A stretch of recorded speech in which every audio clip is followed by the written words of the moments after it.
Can you tell me why? Why does Kia need the Stinger? Well, Kia needs the Stinger and probably products like Stinger to support the position of the brand, no? We are currently covering the majority of the segments, of volume segments in Europe. So basically we have a range of cars in our portfolio that covers the bigger share of the European market. So basically the opportunity that we have now with niche products is really to support what are our aspirations in terms of brand positioning, and really to help us reinforce the position of Kia in the hands of consumers, no? Mm-hmm. Can you share me the story how it all began? Well, this begins with a design dream, no? The car was presented in 2011 in the Paris Motor Show, coming from the hands of Peter Schreier and Gregory Guillaume. They are super enthusiastic with cars. They are car lovers, and they wanted to bring something in terms of design that would work like as an inspiration for themselves and an inspiration for the brand. No, the success was so good, and the reaction both of journalists and so professionals of the industry and consumers, that the company really started to put in equation the possibility to bring it to life, because at that time it was only a design exercise, no? And after 6 years, here we have it, no? So this is something unexpected for our brand. We realize that, but we also realize that is an important product for our ambition of growing in the future. And I think that a very strong statement and a bold movement that probably was totally unexpected, but that we believe will bring additional, successes for the future. But is it really a one-off project, or can we expect some more premium Kias? Well, I don't even want to call it a premium Kia, no? The fact is that it's a car positioned in the premium segment, no? Simply because nowadays there are no mainstream manufacturers with cars in this segment. But we believe that we have the opportunity, not only with the premium consumers that are buying currently those premium brands, but even because from a pricing perspective, we're going to be more competitive than them. We don't want to be a premium brand, although this is classified as a premium car. We don't want that. That is not our aspiration. So we believe that our price point will also allow a lot of people that would like to have a car in this segment and with these characteristics, and nowadays they are not able to buy it because the only products that they find in the market, they are premium, they are very expensive. So we believe that mainly people that are buying the more sporty versions of the C segment are able, from a pricing perspective, with not a lot of effort, to get to a version diesel or gasoline 2.0 of the Stinger. So then you are comparing a C segment car with a D with these characteristics. I think it will be very attractive for those consumers.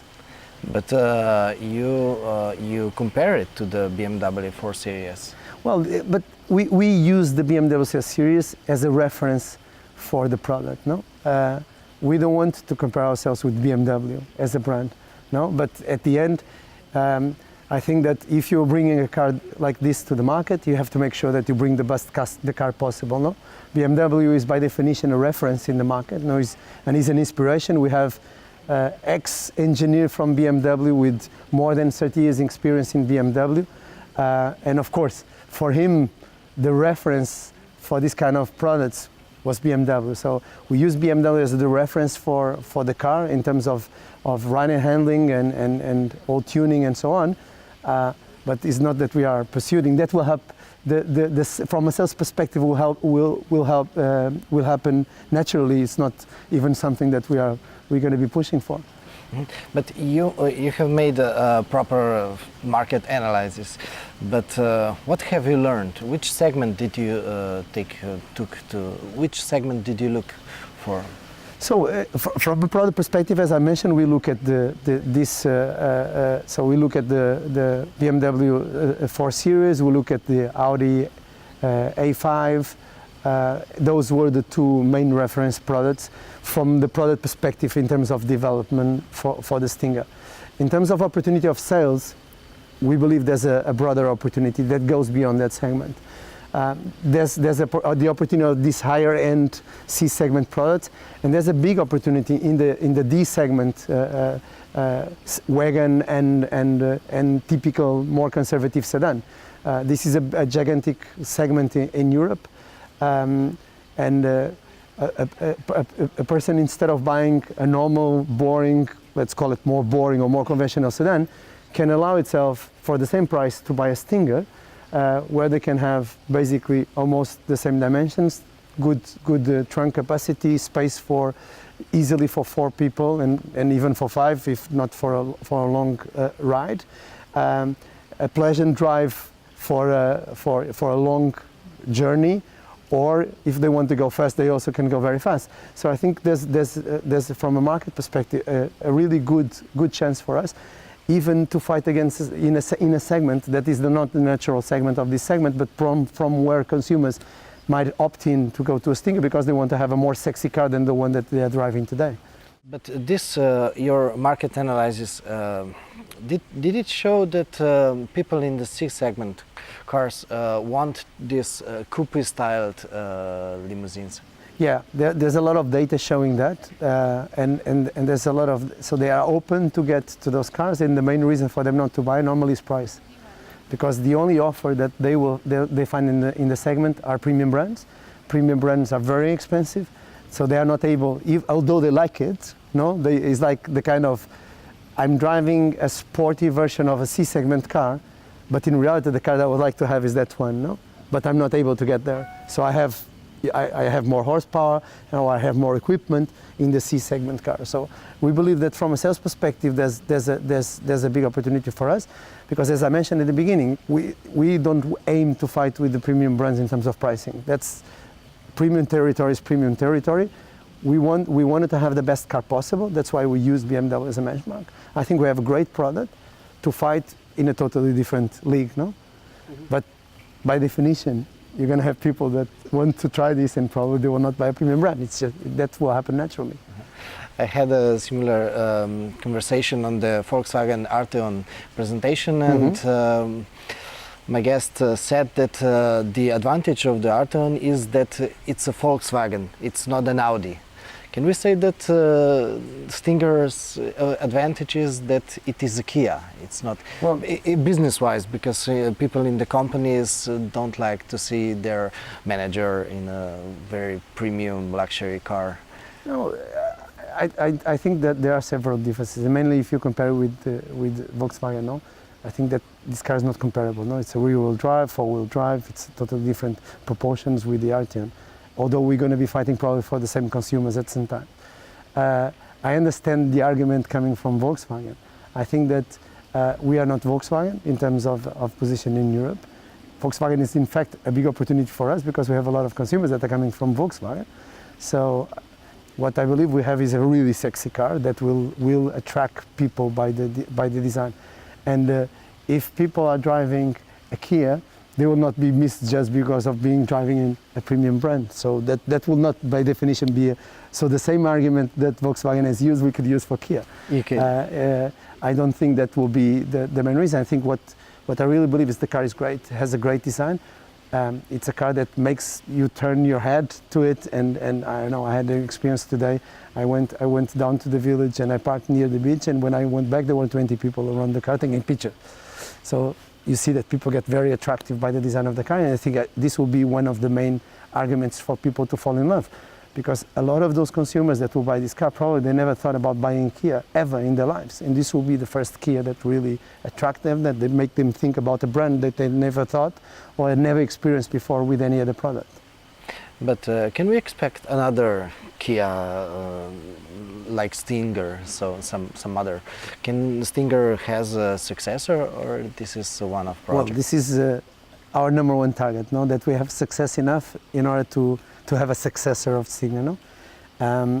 What we want is to Stinger to be the inspiration for our company in terms of what we want to be in the future, how we want to position our brand, how we want consumers to see, and also Stinger to be an inspiration for the future products, being in terms of probably segments that we can enter as a brand, and even in terms of design. I think we have For you to build a strong brand, you have to be consistent. You have to be able to deliver products into the market that are somehow logical with the brand positioning and what the expectation of consumers. So of course, we know that this car puts also a lot of pressure on us, and now what's happened next. But I think that's a very brave thing to do. If you are able to do a bold movement that will put pressure on yourself, you know, to get better, to improve, to bring something amazing in the future, I think that's also a statement that we are doing here, and I really believe that is the role of this car for us. Mm-hmm. Can we say that on the press conference you mentioned the new seat, and it's very bold and it's Stinger-like. Can we expect that seat will go upmarket? No, honestly, the main target we have with Seed is not so much go on upmarket, rather make Seed a strong nameplate. No, C segment, it's one of the most competitive segments of Europe. It's the second biggest segment. The brands and the products that you find in the C segment, they have a gigantic tradition. Now you have brands with some products with more than 10 years, so 10 generations of products, and Volkswagen is one example with 7 generations of Golf. So all the consumers know all the cars, all the brands, and in some cases, your grandfather had one of those products, your father had one of those products, and you have one of those products. So it's very difficult in the C segment if you're just fighting with a hatchback, normal 5-door hatchback, and with a wagon, for you to stand out, not having the tradition that those brands have in this segment. So I think that the opportunity for us will be exactly like we've shown in the ER, as a concept car and as an inspiration for us as well, probably to find different alternatives in terms of segments, in terms of body types that might attract consumers. Going away, so delivering as well the expected 5-door and wagon, but probably bringing something more that will be able to attract consumers to Seed and make Seed a strong product in the C segment. I think that's the main target for Seed. I asked because recently Ford announced that the new Focus will move upmarket. So I expected that this could be an opportunity.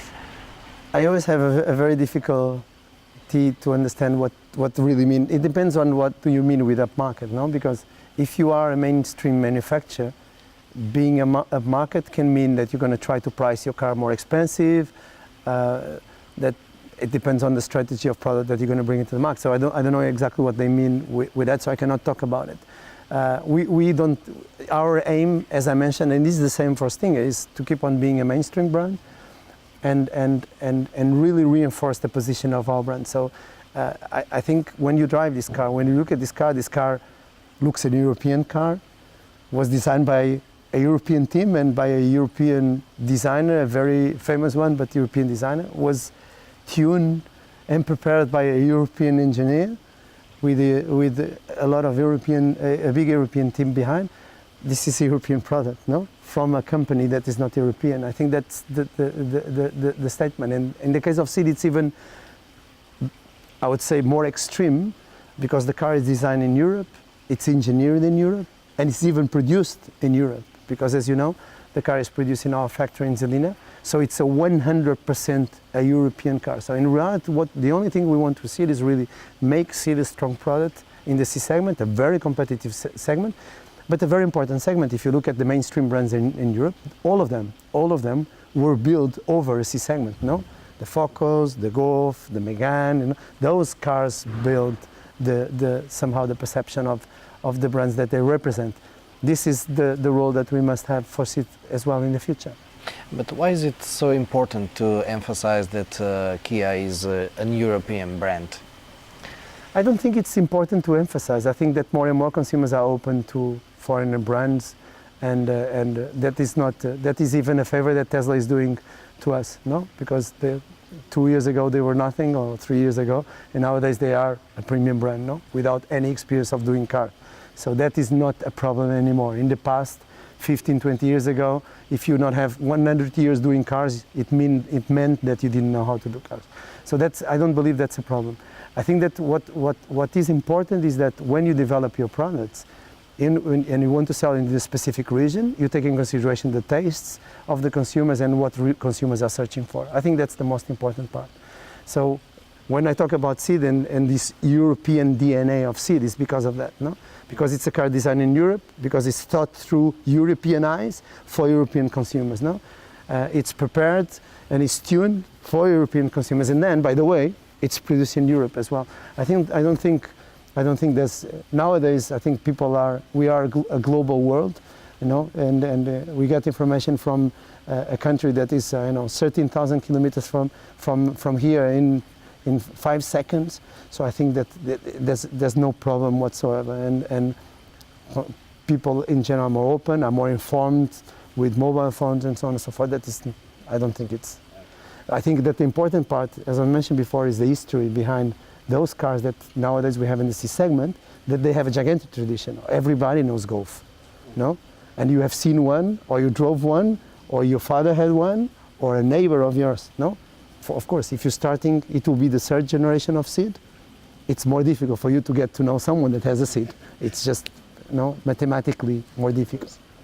But let's return to the Stinger. Can we say that this car is a bigger shock for European than it is for in America or some other? A bigger shock? Well, I would not say a shock as such, because I always tend to see shock as a negative thing, more a surprise. In a positive way. I would say yes. Also because Americans, they see segments slightly different from us. So big sedans, it's like a mainstream segment in the United States. Our colleagues in the US, they have a gigantic opportunity in terms of, say, with Stinger, simply because they have a gigantic base of Optima, of consumers that can opt in for Stinger. No? For us, it's different. No, this is we had opt-in in the past, but not with the wagon body type, and the wagon is basically 75, almost 80% of the D segment. We have introduced the wagon last year, so we are now building on the D segment, and now we come, of course, with Stinger. So it's more of an unexpected thing for Europeans than for Americans. I would say yes. Okay, thank you very much. You're welcome. My pleasure. Thank you.